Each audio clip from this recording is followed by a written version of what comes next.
ilaha illallah wahdahu la syarikalah wa asyhadu anna Muhammadan abduhu wa rasuluh.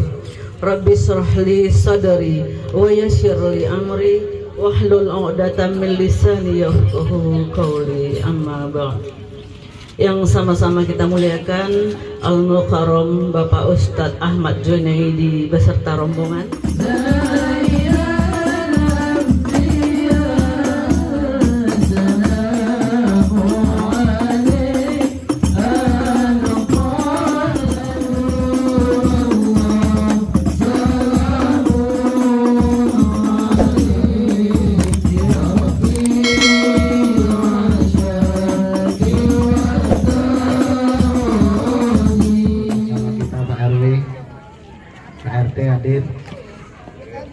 Bapak-bapak, ibu-ibu, dan adik-adik pecinta baginda Nabi Muhammad Sallallahu Alaihi Wasallam, yang mudah-mudahan semuanya dirahmati oleh Allah Subhanahu Wa Taala. Bersyukur kita kepada Allah pada malam hari ini, malam yang suasananya cukup luar biasa. Ya, walaupun tanpa AC tapi angin semilir. Ya Allah, nikmatnya luar biasa. Mudah-mudahan semilirnya angin tidak membuat kita ngantuk. Amin, amin ya Rabbal. Karena biasanya penyakitnya ngaji itu adalah ngantuk. Satu ngantuk, dua ngobrol.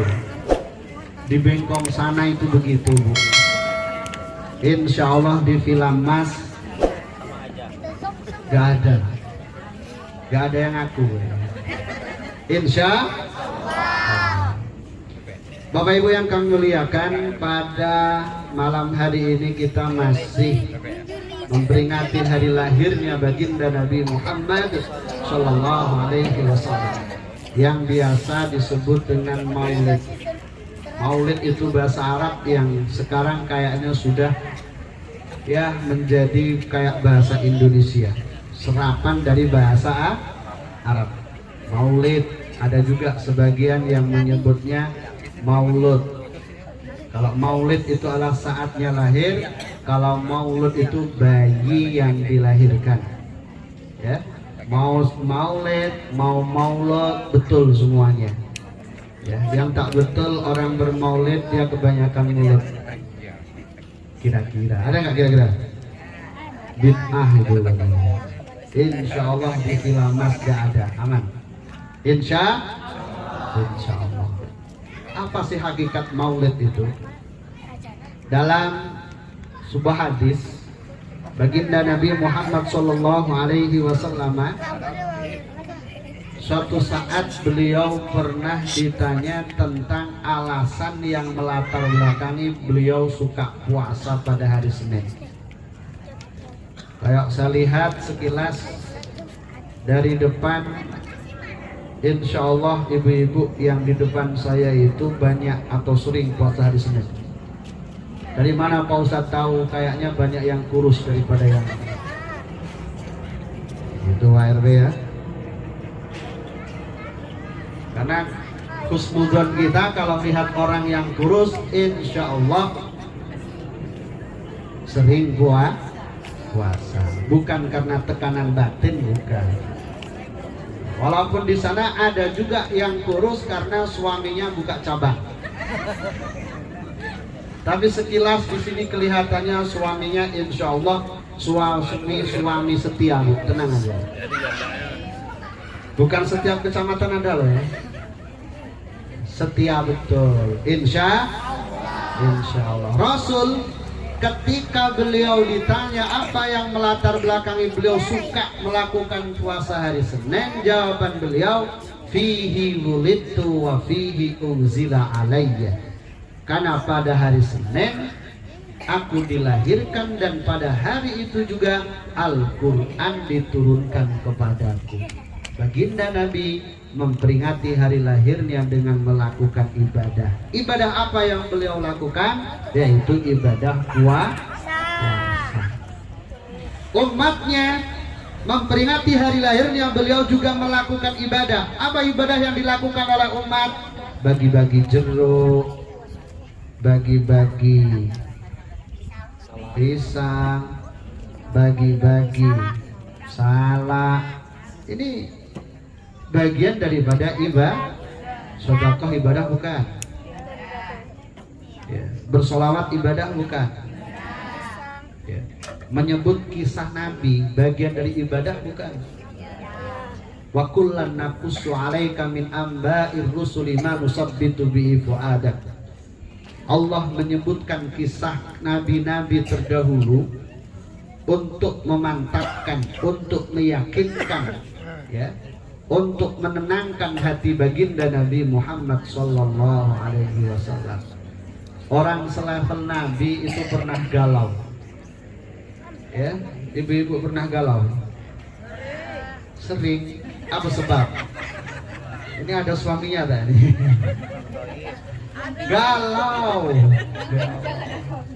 Apa sebab? Rasulullah itu berdakwah. Cuma dalam beliau berdakwah belum tentu respon masyarakat baik. Yang namanya ngajak, Bapak RW kadang ngajak masyarakatnya untuk gotong royong, kalau yang hadir cuma berapa persen? Saya tak tahu. Saya tanya Pak RW lah, berapa persen Pak RW?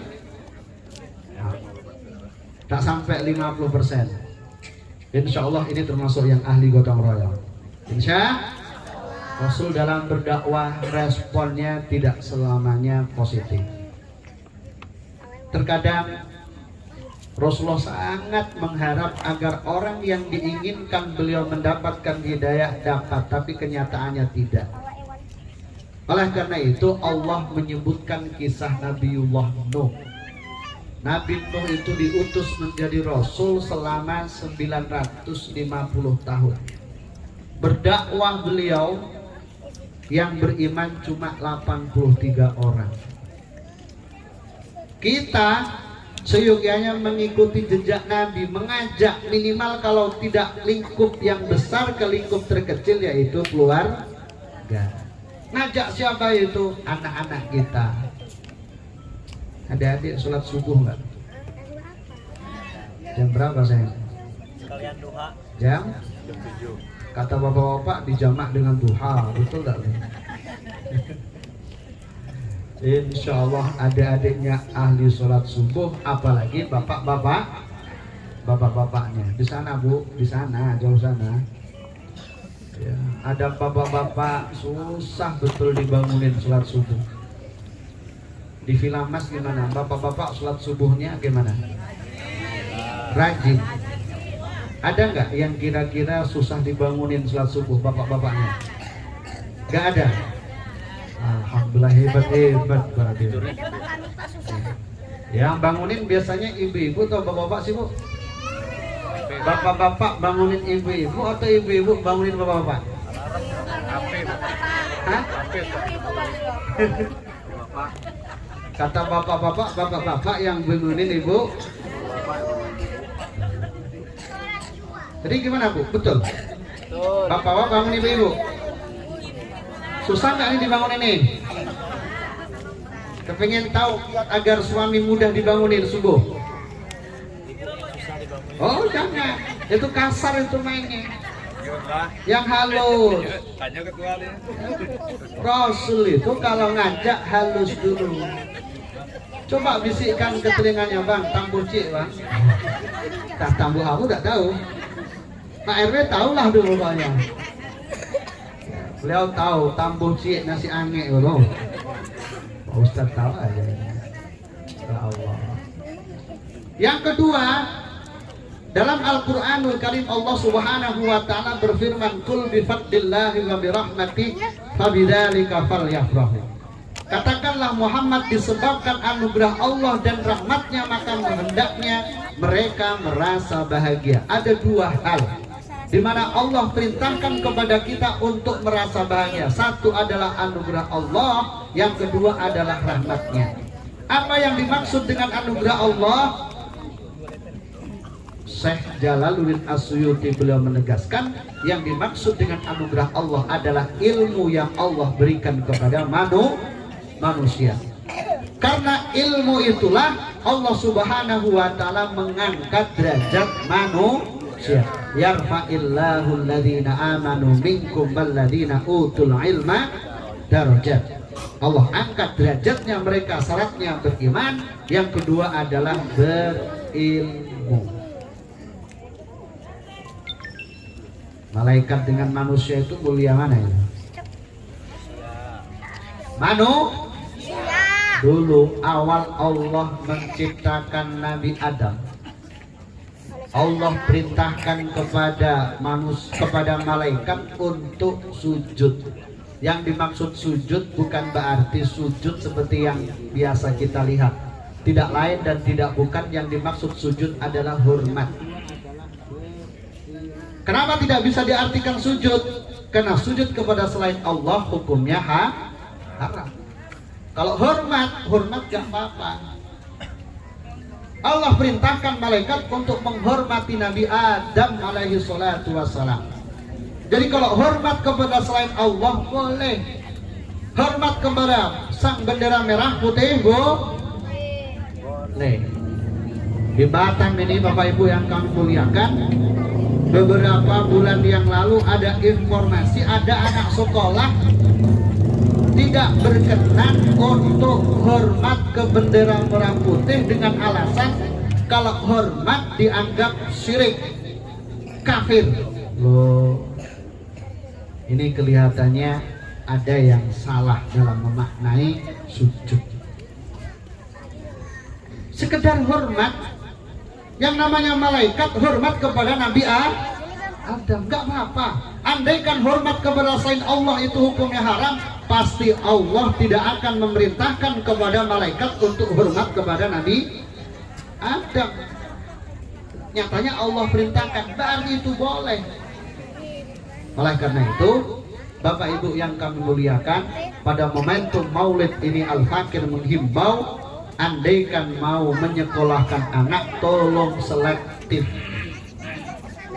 Jangan hanya sekedar melihat, yang paling penting fasilitasnya oke. Yang paling penting fasilitasnya itu mewah. Jangan sampai mereka setelah selesai sekolah malah justru mereka mengkafirkan kedua orang tuanya. Oh jangan. Capek kita. Tapi ternyata ya, anak kita bukan membanggakan, malah membuat kita bersedih. Adik-adik kenal Nabi Muhammad? Siapa nama ibunya? Aminah atau Nurhaliza? Siapa nama ayahnya? Siapa nama kakeknya? Abdul Muttalib. Siapa nama pamannya? Abu Talib. Siapa anak-anaknya?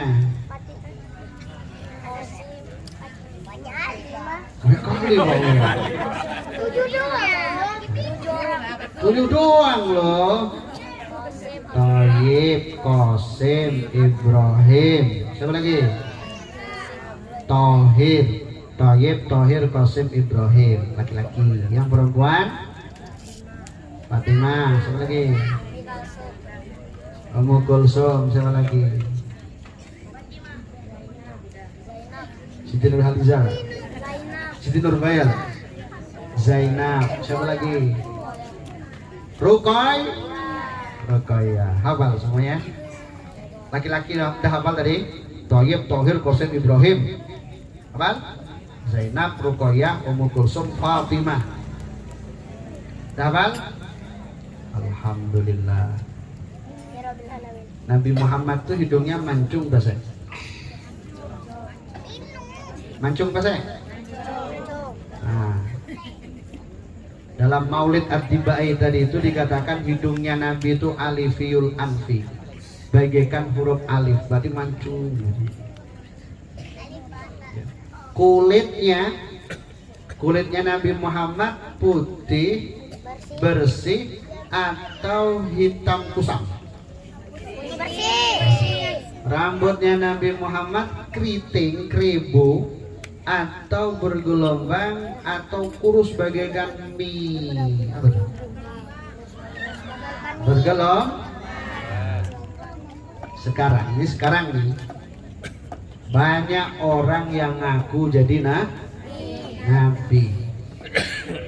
Agar adik-adik tidak tersesat, mudah sekali. Andaikan ada orang kok ngaku jadi nabi, pertama tinggal tengok hidungnya. Ya, di Indonesia itu ada orang ngaku nabi namanya Ahmad Musaddiq. Ya, tinggal lihat di videonya itu, lihat hidungnya Ahmad Musaddiq, mancung atau kayak Pak Ustadz. Kalau ketepatan hidungnya tenggelam, oh berarti bukan nabi. Nabi hidungnya mancung. Pak Ustadz, di India ada orang ngaku jadi nabi, namanya Mirza Ghulam Ahmad. Akhirnya muncul aliran namanya Ahmadiyah. Ya, Ahmadiyah. Keyakinan mereka nabi yang terakhir itu namanya bukan Muhammad tapi Ahmad. Padahal yang megang mic Ahmad juga, Ahmad Junaidi. Tapi kan tengok hidungnya aja tak beli persyaratan, Pak. Jadi gampang sekali untuk mendeteksi mana nabi betulan dengan nabi palsu. Tengok hidung. Hidung sudah mancung di India, maklum saudaranya Sahruhan. Tahu Sahruhan ibu-ibu? Salman Khan tahu? Amir Khan tahu? Amitabh Bachchan tahu? Kajol tahu? Tahu semua Pak RW. Kelihatannya ibu-ibu ini memang ahli sufi, Pak. Suka TV maksud saya. Artis tahu semua. Lesti tahu? Tahu juga? Drakor tahu? Tahu juga. Rizky? Ya Allah, alhamdulillah, luar biasa kayaknya. Wah, ternyata tahu ternyata. Berarti selalu mengikuti perkembangan, Ber. Update. Baik. Di India tadi ada yang ngaku jadi nabi namanya Mirza Ghulam Ahmad. Kalau kita membaca Al-Quran, di situ ada ayat yang berbunyi, maka Muhammadun aba ahadim mir rijalikum walakin Rasulullah wa khataman nabiyyin. Nabi Muhammad bukan ayah dari laki-laki kalian, tetapi beliau adalah utusan Allah dan nabi yang terakhir. Berarti setelah nabi tidak akan ada lagi nabi yang diutus oleh Allah dengan membawa syariat baru. Andaikan ada orang kok ngaku jadi nabi, maka dipastikan bahwa dia adalah aliran di Batam, Bapak Ibu yang kami muliakan. Ini ada suatu paham di mana mereka itu agak anti kepada sahabat Nabi. Mereka itu di dalam bersyahadat asyhadu an la ilaha illallah wa asyhadu anna Muhammadar Rasulullah wa asyhadu anna Aliyan waliyullah wa asyhadu anna Abu Bakar wa Umar wa Utsman wa Aisyah wa Hafsah finnar. Yang belakang itu yang tak enak.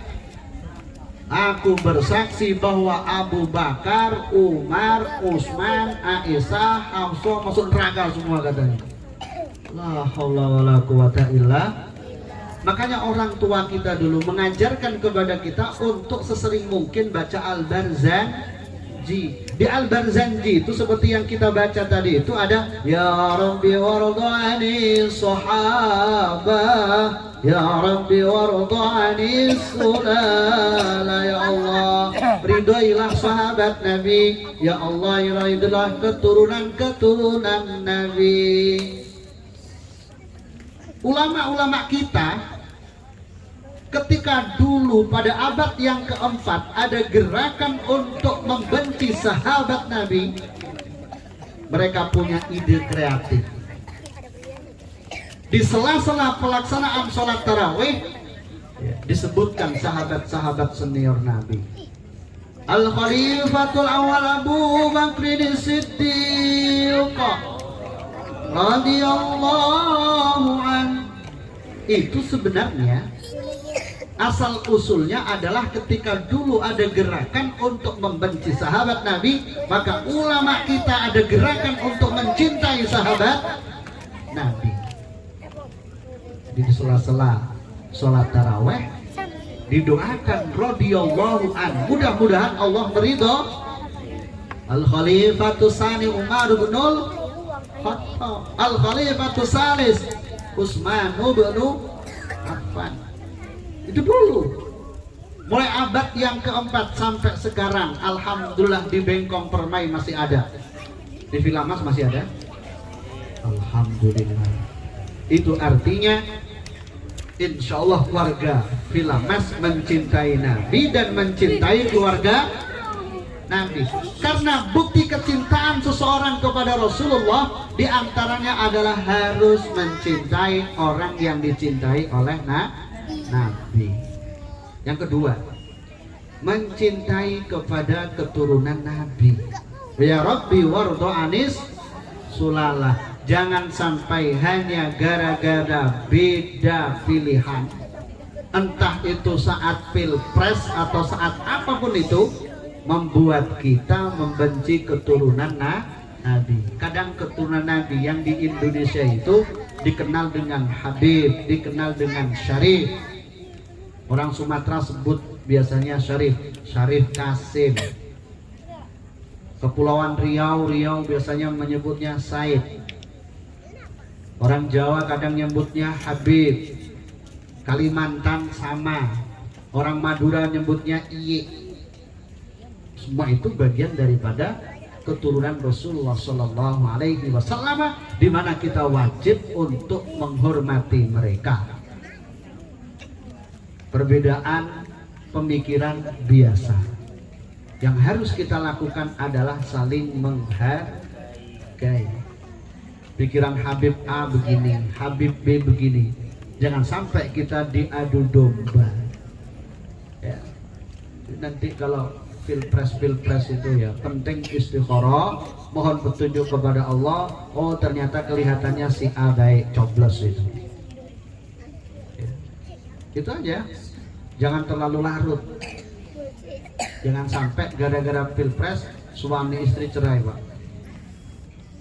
Ini pengalaman tahun 2000 berapa kemarin itu, 2019.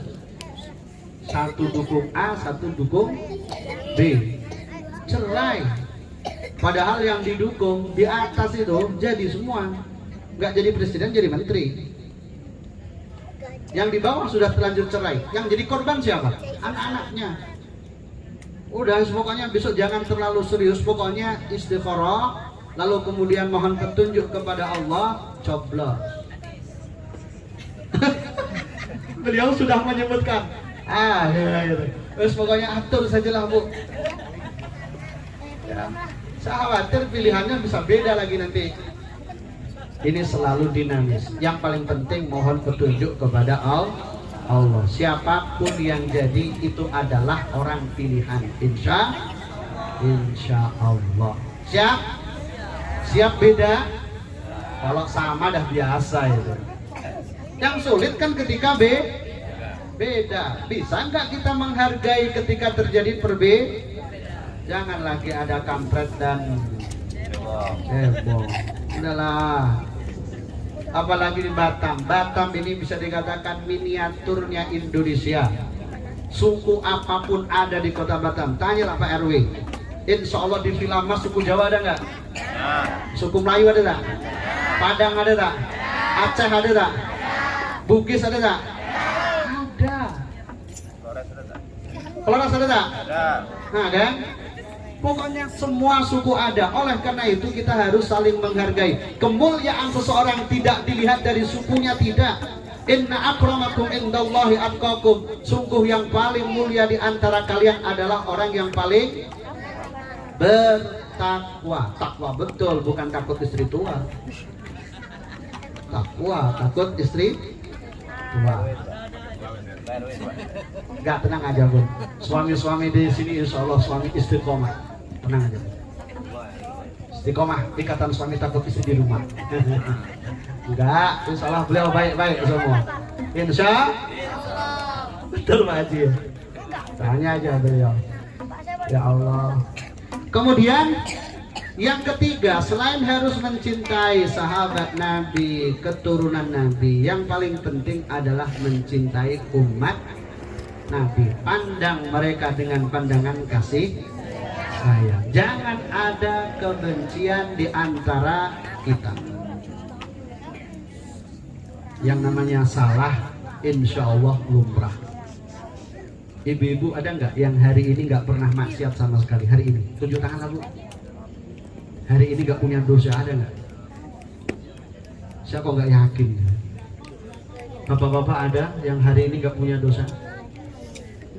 Yang jelas pokoknya semua kita insya Allah pernah dosa, betul nggak? Pak Ustadz punya dosa nggak? Oh betul. Oh. Ustadz punya banyak dosa. Kadang sambil ngaji itu menyelam sambil minum air. Coba ya. Apalagi yang ngaji itu kebanyakan ibu-ibu. Ya. Ibu-ibu itu kalau cantik Pak Ustadz lihat dosa atau dosa? Nah, kan? Kalau lihat sekilas itu nggak apa-apa. Tapi kalau dinikmati dosa itu. Jangan dikira kalau Pak Ustadz nggak punya dosa. Semua punya dosa. Ibu-ibu pernah salah kepada suami? Pernah? Bapak-bapak pernah nggak salah kepada istri? Sering. Bu, biasanya andaikan suami yang salah, yang seharusnya minta maaf suami dulu, istri dulu. Istri dulu. Betul. Ibu minta maaf duluan. Luar biasa. Ini ada suaminya nggak ini? Nggak ada. Patut nggak ada suaminya. Dia minta maaf dia orang biasa.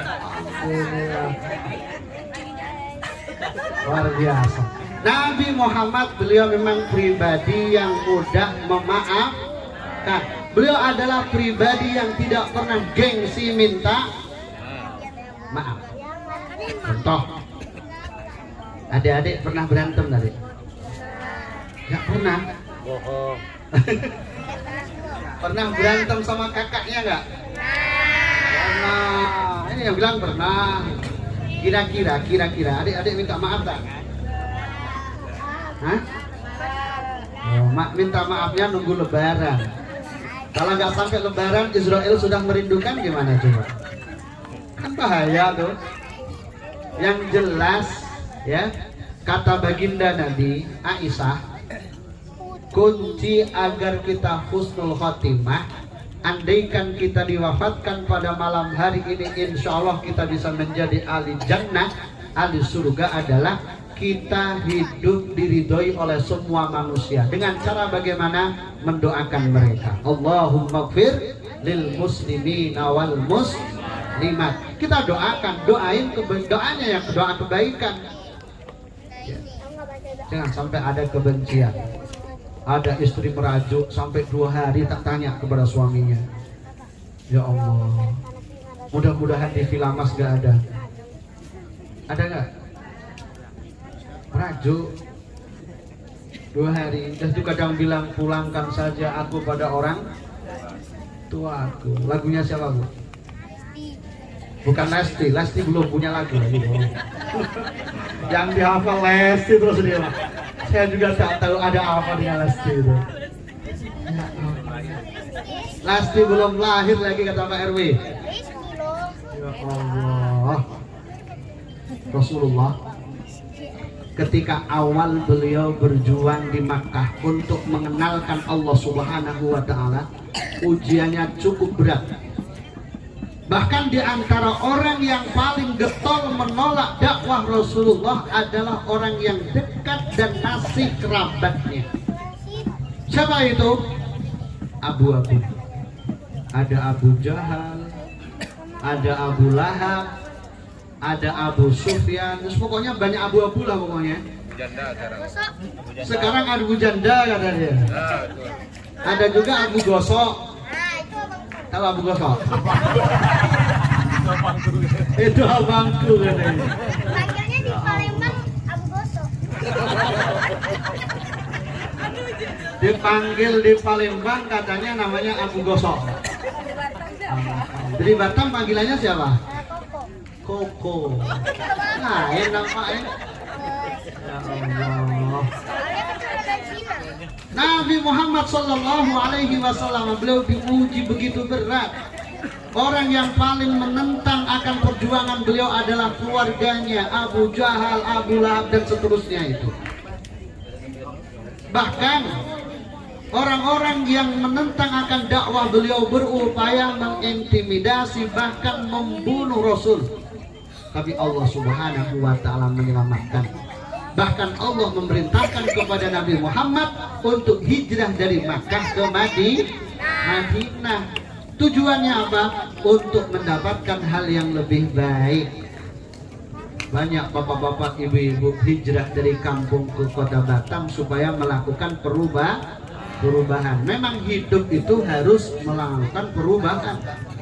Jangan sampai prinsipnya aku masih seperti yang dulu. Itu lagunya siapa? Apa lewe Pak?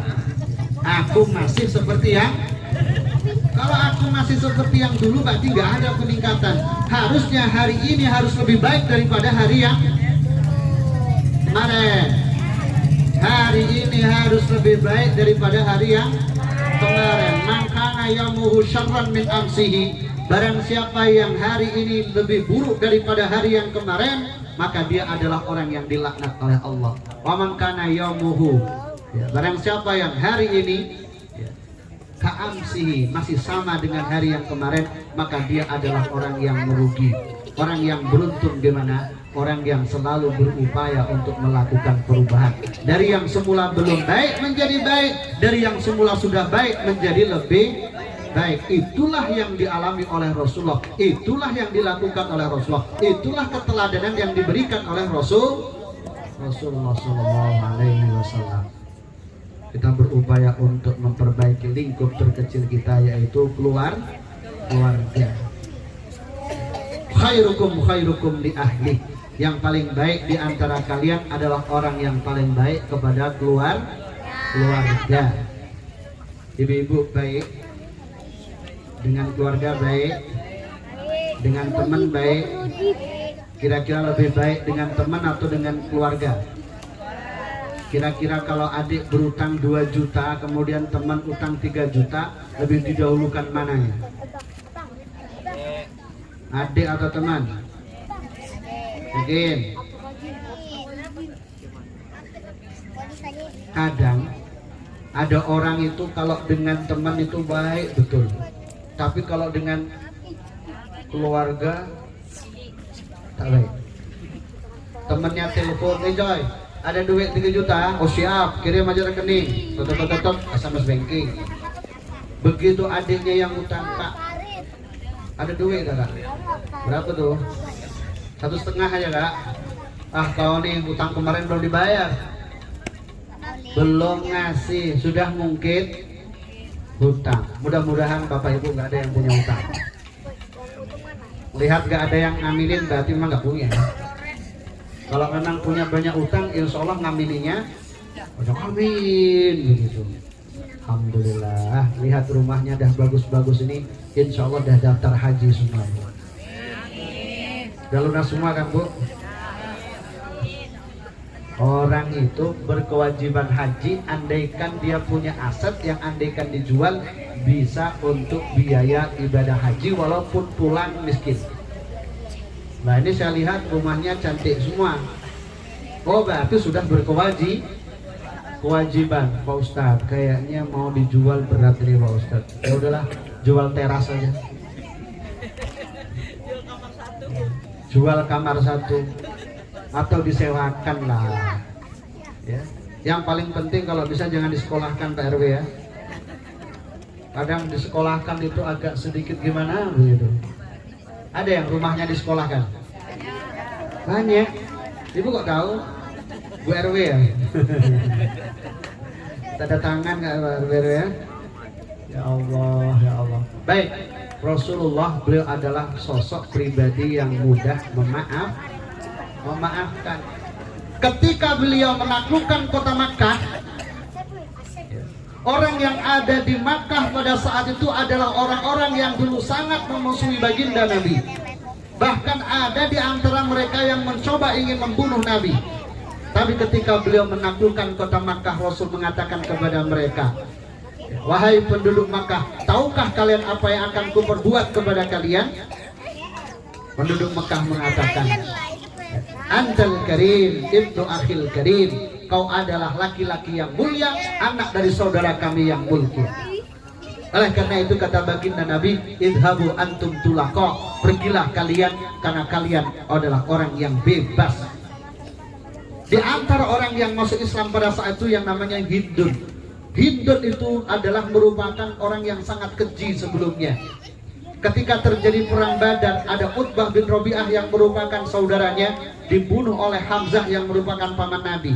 Ketika terjadi perang Uhud, Hamzah paman Nabi terbunuh oleh Wahsy yang merupakan suruhan daripada Hindun. Hindun tega, dia membelah dada Hamzah, mengambil jantungnya, lalu kemudian dimakan, dikunyah dan dimuntahkan kembali. Kejadian itu dilihat oleh Rasulullah SAW. Ketika penaklukan kota Makkah, Rasulullah melihat Hindun juga turut serta masuk Islam. Apa kata baginda Nabi? Islam telah menghapus semuanya. Sebesar apapun dosa seseorang, ketika dia masuk Islam, maka dosanya akan diampuni oleh Allah Subhanahu. Keteladanan yang bisa kita ambil dari pribadi Rasulullah, beliau adalah pribadi yang mudah memaafkan. Jangan sampai ada teman kita yang minta maaf, malah jawabannya tidak maaf bagimu. Keras sekali hatinya. Tidak hanya sekadar beliau mudah memaafkan, beliau juga tidak pernah gengsi minta maaf. Ibu-ibu gengsi minta maaf ke suami? Enggak. Alhamdulillah, hebat. Rasul ketika ajal hampir menjemput beliau, ketika tubuh beliau sudah lunglai, ketika tubuh beliau bisa dikatakan tidak seperti biasanya, memiliki fisik yang kuat, Rasul meminta kepada para sahabat agar beliau dibawa ke Masjid Nabawi. Ibu-ibu pernah ke Masjid Nabawi? Alhamdulillah. Bapak-bapak, mudah-mudahan dimudahkan oleh Allah cepat ke Masjid Nabawi. Ya, pengen mudah?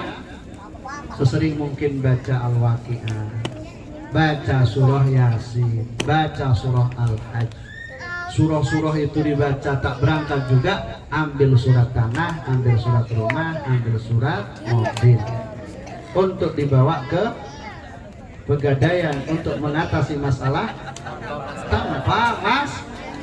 Siapa yang bilang Pak Ustadz mengatasi masalah tanpa masalah? Pegadaian. Mereka yang bilang begitu kok. Cepat ke sana insya Allah. Rasulullah SAW beliau nekat masuk ke Masjid Nabawi.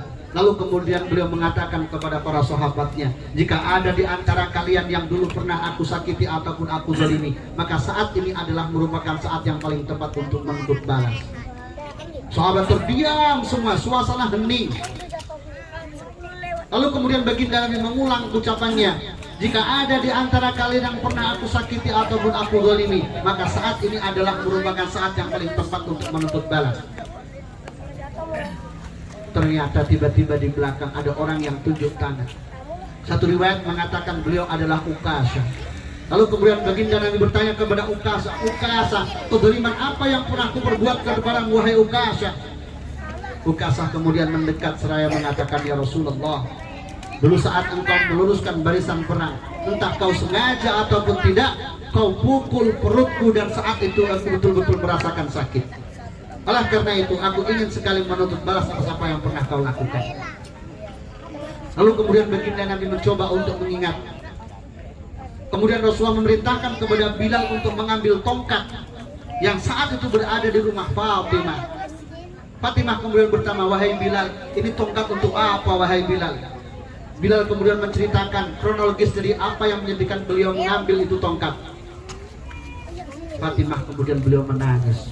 Seraya mengatakan, jika ada di antara sahabat Nabi yang ingin menuntut balas atas apa yang pernah beliau lakukan, aku punya putra Hasan, aku punya putra Husain, aku punya putra Muhsin, aku punya putra Ummu Kulsum. Silakan untuk menuntut balas kepada mereka.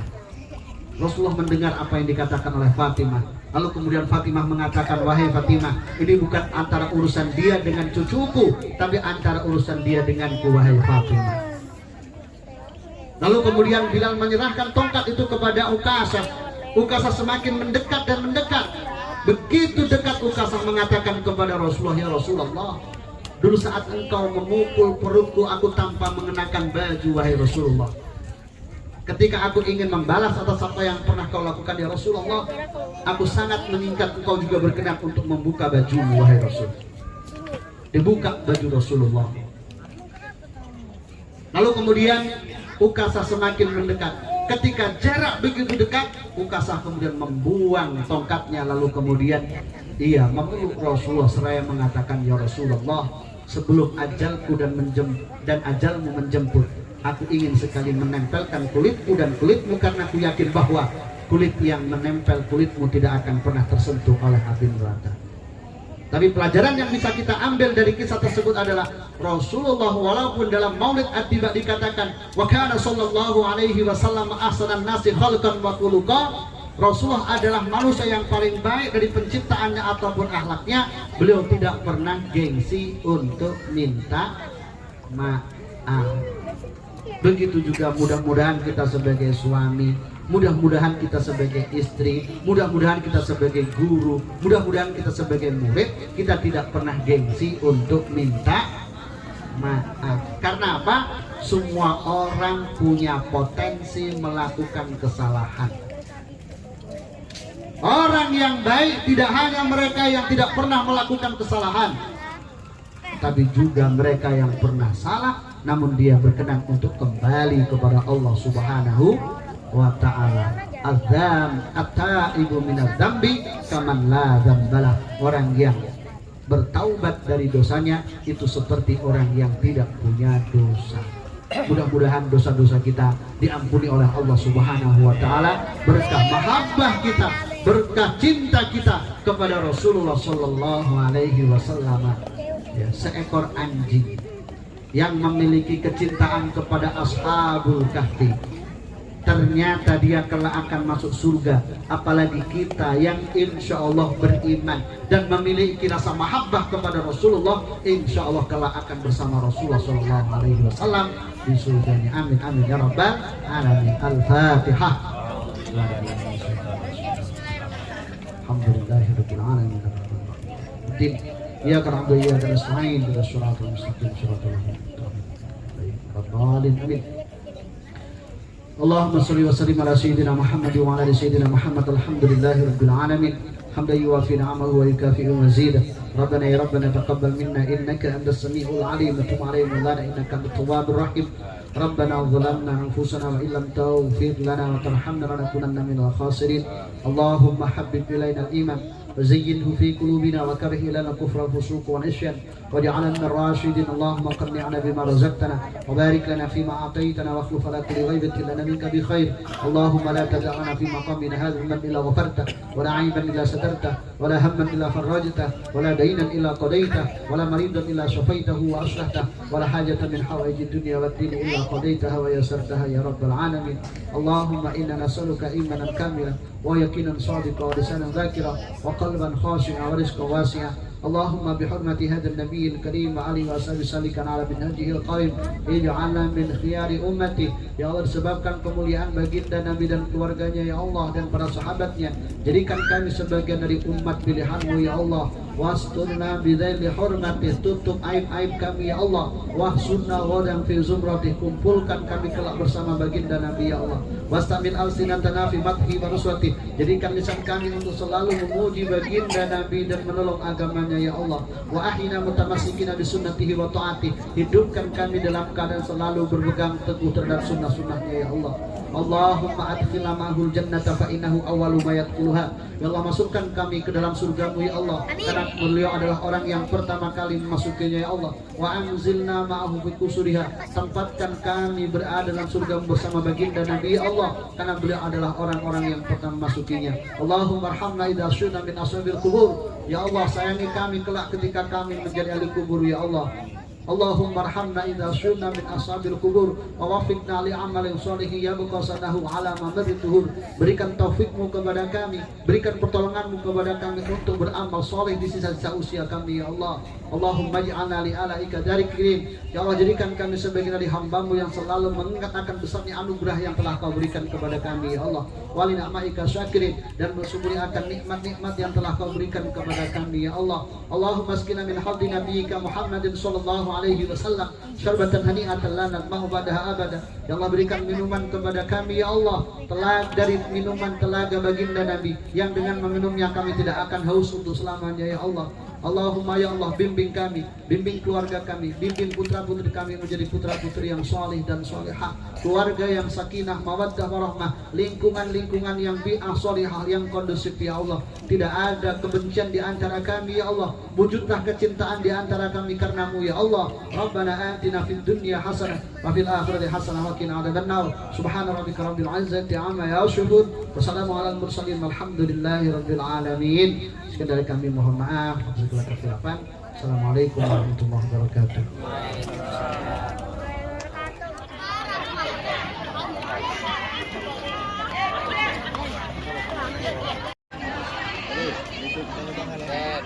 Ya, dulu diaji pula itu donatur minta tanda tangan. Tak termasuk masuk.